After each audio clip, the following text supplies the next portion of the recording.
deregulation right now, and is it actually the right time for us to go through deregulation?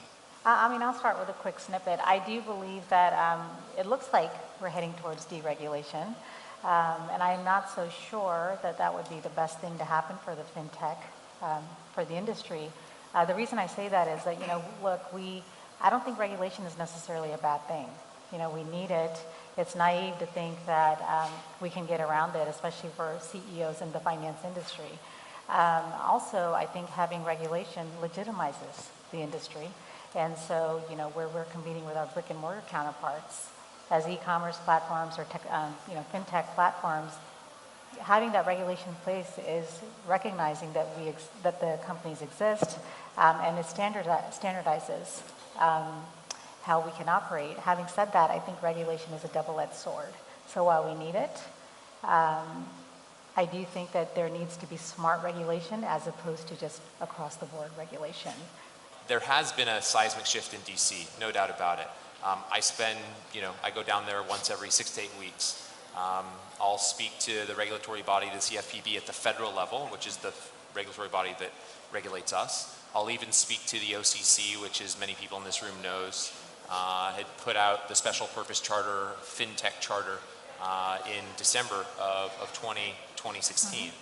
I'll also speak to members of the Hill who are currently considering legislation as it relates to student lending, which is a bit more niche.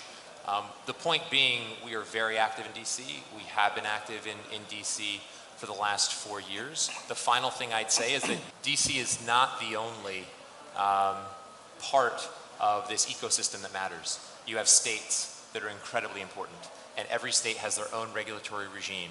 And as a lender who is licensed in virtually every state across the country, to the extent the CFPB's bite is dulled in some capacity, what you're noted, and there's this notion that perhaps it is with the new administration, what you see is that the states get more aggressive. I hear from everyone that we are at a pivot. We will have deregulation. What I didn't hear clearly was whether that was good or bad. And I guess it's probably contextual. In certain ways it may be good, in certain ways it may be bad. And my follow-up question, my immediate follow-up question would be for, you in particular, as well as any other RegTech startup or provider of RegTech solutions. Am I underrating or overrating the fact that more deregulation, less rules to follow means that you're going to have less business? I would say no, because for RegTech and for people that are trying to innovate with technology in the regulatory space, the key to our success has actually been to build technology that is really able to change and that is flexible and adaptable to the reality that we're in. So the new normal for regulation is that things change all the time. So if you build technology that actually can cope with that change, you're in a good place. So change really means uncertainty. And I would say that in a similar way than Brexit has been, for example, for companies in London, and uncertainty that could happen with deregulation, that can actually be very good for a company like ours, because it means that you don't actually know what could happen in the next few years. You don't know what you might have to be abiding to versus what you might not. And so as a company that can actually give technology that you can flexibly commission, decommission, integrate, disintegrate, it means that there's a lot of opportunities to help institutions to deal with the uncertainty that they might be facing. I was in DC last week, and if there was one thing that came out of that trip in meeting with members from both sides of the aisle, both in the House as well as the Senate, it's that uncertainty is their new normal. Now, how do you operate in uncertainty, regardless of how many regulations there are? Because the truth of the matter is, in finance, there has been regulation, there is regulation, there will be regulation, period. What we want as a company is to be able to follow that regulation to a T. We know how critical it is. In order to do that, we need perfect clarity on where things stand and where things are going. To the extent we don't have that, you have a system in flux. And I think what's missed in all this talk about new administration deregulation is the fact that new administration, very little clarity. So I think there are a couple of factors here, right? In abstract, I think a rules-based, very prescriptive approach would seem to provide greater clarity. But overall, I think a principle-based approach is actually better for fintech and for innovation. And if that is engage with properly with the regulators through even maybe, embracing some startup concepts or kind of dynamic performance standards rather than very static, measurements and thresholds, then you can achieve the clarity through a principles-based regulation. And so what I mean by that, by all of this, is really, with rules-based regulation, it's, very much tends to be, and this is what the US has as opposed to various jurisdictions in Europe, tends to be very one-size-fits-all, right? And so that means, it doesn't really respond to the size of the organization or the size of the risk that's trying to be addressed or mitigated. If you are okay with the fact that people in this country are not going to be able to access credit the same way they were before. So if you're okay with a broad swath of consumers in this country not being able to get a home mortgage or a student loan or an auto loan, then it's not crazy. But if you care about people in this country getting access to credit, which when you talk to folks at the CFPB, that's ultimately what they care about. They care about two things and two things only: access and transparency.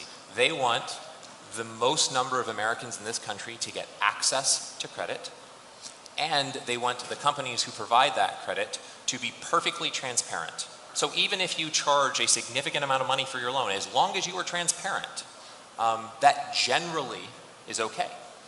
So if companies and government both had consumers in mind, and I think good government and good companies do care about the consumer, once you've solved the care issue, you then move to a competence issue.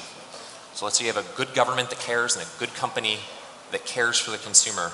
What is the most competent way to create an environment that protects the consumer but also allows access, massive access, of lending products or anything else to the consumer?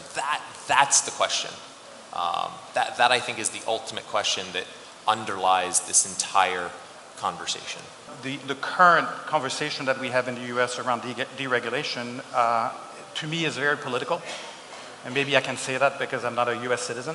But I think that for financial regulation and for financial services, the federalist system, political system under which the US operates, creates a lot of gaps and creates a lot of overlaps between the 50 or so state bank regulators, the 50 or so state examiners on the insurance side, the N+1 or plethora, which is a technical term, of federal regulators that we have, and that actually creates the risk. Not whether we have too much regulation or we have to deregulate a lot, because invariably when you go up or down, you'll have misses. You'll have problems with one size fits all, and so on and so forth. So how do we address this, right, in this current environment? Or can we? I think you're right. There's definitely a coordination issue, right, among federal agencies and state regulators, as well as across federal regulators, right? There are probably a few of our organizations here are subject to it, where it might be subject to Treasury regulations, as well as SEC rules, and maybe some OCC stuff, right? And one example here where you kind of see all of these tensions coming together is this OCC FinTech Charter, right? Where the OCC is trying to take what they perceive as probably a lighter approach by creating a special purpose bank charter for FinTech firms. However, one of the major risks there and why you might not see a lot of adoption is an unintended kind of entanglement into a bunch of regulators, right? You're not just going to be subject to OCC supervision, but you probably have to become a member of the Federal Reserve System. And then there's probably Bank Secrecy Act, KYC, AML, things you need to then comply with. And then let's not forget about the state regulators, who I think, generally take a turf protection approach. Whenever there's any federal movement, they don't want it to encumber their turf. So I think we're yet to see the state's response to the FinTech Charter, because it'll probably in some way be perceived as undermining their jurisdiction over lending licenses and things of that nature. So I think there's definitely an issue, and the result is that it makes it harder and less likely for companies to adopt some of the changes that are going on. And it will have some unintended consequences where companies that think they're engaging in one thing end up being subject to half a dozen more items.